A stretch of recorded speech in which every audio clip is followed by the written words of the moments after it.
El meu nom és Isabel Esteve Hernández, però ningú em coneix per el meu nom veritable i familiar. Tothom em coneix per Colita i el nom Fotografia, o sigui que jo sóc Colita Fotografia.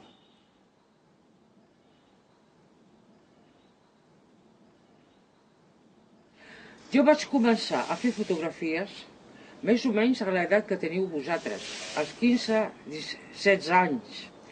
El meu pare em va regalar per al meu cumpleaños o el meu sant una càmera antiga d'aquestes de baquelita, quadradeta, petita, que feia uns negatius molt grans, 4x6. I aleshores jo retratava els meus gats, els meus gossos, i la meva família també, evidentment. I jo recordo quan estiuejava la Garriga com esperava el dissabte, que era el dia que el meu pare pujava amb les fotografies revelades i jo podia repartir-les per la família i era com una petita festa. I aquestes fotos les conservo. Tinc que dir que jo des del principi de la meva vida fotogràfica, des que vaig agafar una càmera, vaig tenir molt clar que la fotografia m'agradava molt.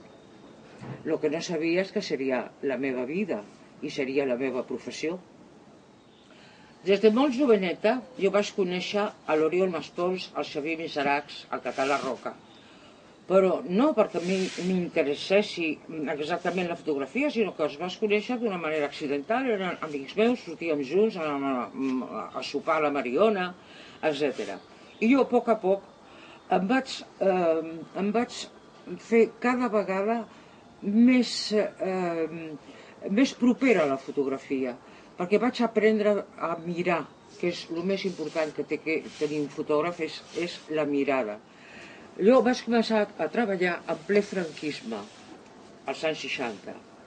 Era una època fosca, terrible, i la nostra militància com fotògrafs estava molt compromesa amb l'antifranquisme i la democràcia. Cadascú feia el que podia, perquè realment les coses no eren fàcils. Va haver, per exemple, la tancada de Montserrat, que vam sortir tots amb una multa i encara gràcies. O sigui que, diguem-me que el grup al que jo pertanyia, de fotògrafs de premsa i de revistes, com Destino, Cuadernos para el Diálogo, Telexpress, La Calle, després Interview, érem gent compromesa amb el devenir social.